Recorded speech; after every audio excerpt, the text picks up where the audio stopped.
Hey, it's Tom from Audio Ordeal, and today I'm going to be showing you the difference between a dynamic and a condenser microphone. So I have them both here, and if you don't know this already, I'd like you to take a second to guess which one is which. Okay, so this one here, the one that looks a bit more like a standard stage microphone, is a dynamic microphone.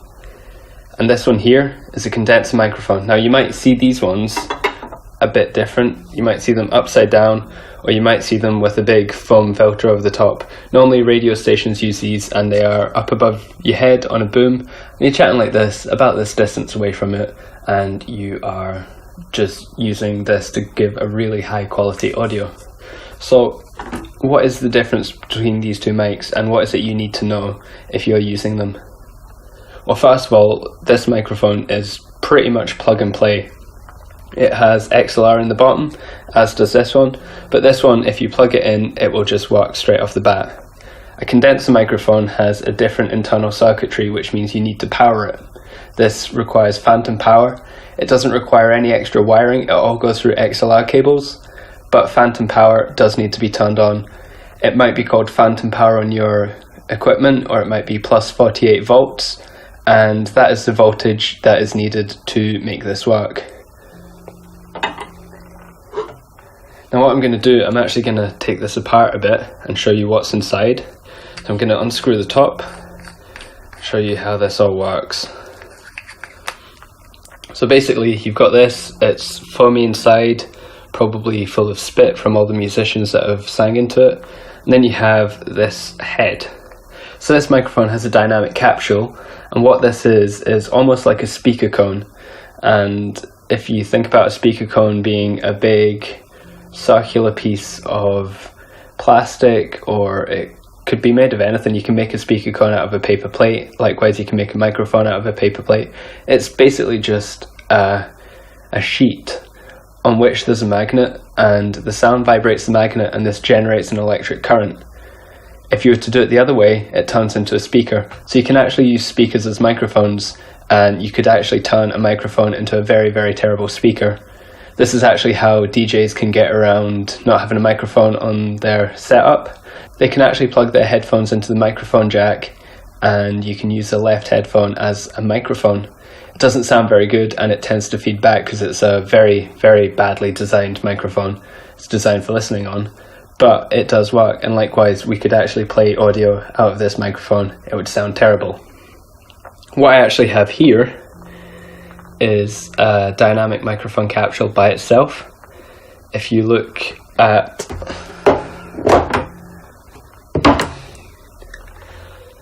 these, are available from most electronic stores, and they are dirt cheap. Now if you look here, you can see two solder points, and that is where the two wires for your microphone plug in if you are wiring it up to an XLR cable. So dynamic mics, very handy. They're great for on stage because they are, as they are named, they are dynamic. This means that they pick up really loud sounds really well. So I could be doing a screamo gig, I could be shouting in here, and they react very well at loud volumes. This is really handy for live gigs, but it can be kind of difficult if you're in a studio room because they're not quite as good audio quality. So it's almost the reverse when you look at a condenser microphone.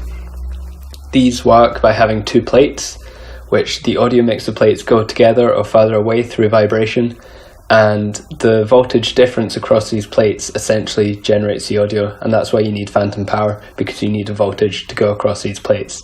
These are incredibly sensitive, they're great for a studio environment, and they have a very, very good frequency response normally, and they're very, very nice sounding as a general rule. This is quite a cheap one, it's by Behringer, it's the B2 Pro. And even this one sounds significantly better than a cheap £20–30 dynamic microphone. So a condenser mic has normally three main settings. You have cardioid, which looks almost like a love heart or a peach, and that means that when it's facing you, whether it's this way or this way, if you're at the front, it picks you up. If I was to go around to the side, it'll still pick me up, and same with the other side. But if I was to go behind it, it would not pick me up as well. It will still pick me up as there are reflections around the room, but not as well as if I am facing it. And that's why a lot of microphones have either the logo on the front or some sort of picture, or sometimes there's a little black or metal shiny dot on the side that says front. You'll also see sometimes condenser microphones have a sticker on them that says front, because they're in an environment where people don't realise that you need to say your words into the front of the microphone. So the same kind of cardioid pickup happens on the dynamic microphone. I can talk pretty much all around here with it roughly facing me, and it's fine. Pointing it away from me, it's not that good. Now then, there is a second one.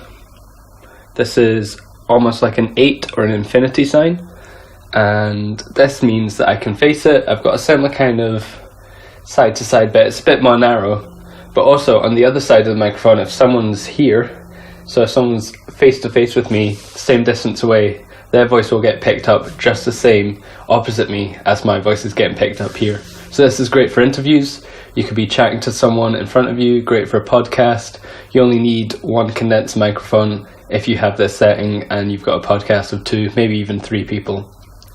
Finally, we have the setting of omnidirectional. This is normally a circle logo or a circle icon, and it means that wherever I am facing, wherever the microphone's looking at me, it will pick me up roughly the same. I say roughly the same because normally they're not that equal. Same with the bidirectional. If you have 2 people facing each other and you're chatting like this, perhaps it picks up the other person differently. Perhaps if I was to suddenly spin it around midway through speaking, it might pick up my voice slightly differently. But remember, everyone's got different voices, so it tends not to be that noticeable. Finally, you get a lot of condenser microphones that actually have an attenuator. So it normally has maybe a minus sign on one side and then minus 10 decibels on the other. It could be minus 5 decibels or minus 12. It doesn't hugely matter. I've seen some that go down to minus 40. And this is just a way to control the volume. So built in, you have a switch that allows you to drop the volume by 10 decibels. This is really important because these are pretty sensitive. And if you're in a loud room, it can be really handy. Saves you turning your gains all the way down. You can immediately switch it down, minus 10 decibels, and you don't have to touch the mixing desk as much. It's pretty handy. So the 2 main differences to sum up: dynamic mic normally looks like a ice cream. They're normally black. Sometimes they have a switch on them. This just turns them on or off. And they've got a mesh and foam pop filter. Great for dynamic sounds, great if you're outside. They can pick up lots of noises, but they're not very sensitive, so you do have to be singing quite loud into them. Condenser microphones, on the other hand, are very sensitive. I probably am playing to you right now. If I'm very quiet, you might be able to faintly hear the hum of my laptop, especially if you've got headphones. I'm actually using a shotgun mic, a condenser shotgun mic for this camera that I'm using, and it is pointed at me and the laptop, so you might pick it up. This is a very quiet room and it is very sensitive. If we were outside and I was talking, there's a good chance the noise of the cars will be quite difficult to pick my voice out from. So that's maybe where a dynamic mic would come in handy. In terms of if you're outside and it is noisy, you don't just want maybe a condenser or a dynamic mic, you do want a shotgun mic, which is very focused. So only if it's pointing directly at you will it pick up the sound well. So that's a great way, having someone the other side of the cameraman to the road. If you're pointing the microphone at them, the road's behind you, it'll pick up less of the road and more of you. If you're pointing at someone and the road is behind them, it'll still pick up the road. So it's all considerations. If you're a podcaster, I recommend you get yourself a condenser microphone if you're in a quiet place. If you're in a noisy building, you're going to have to maybe go for dynamic or get some maybe sound treatment, although unless you're going to spend lots of money, if it's a noisy building with noisy stompy neighbours, it's not really going to do much difference. If you're a singer and you want to record your voice into your productions, you've got a home studio, you could use a dynamic mic. It's cheaper, typically, and it works quite well. If you've got a noisy building, it might work even better. But I recommend you get a condenser microphone, have maybe a really well padded clothes cupboard, with all your clothes hanging up. Maybe stick some pillows and duvets in there. Use a condenser microphone because it will just have a lot more nuance and just pick up your voice a bit better. It'll be a lot nicer. And I think that's it. I think this has been a long enough video. Hopefully you know the difference now. Hopefully you know which one to pick. And if you have both, hopefully you know when to use each of them. And thank you very much for watching. If you like this, give me a like and subscribe. I am on Patreon if you are, so check me out there. And I'll catch you next time.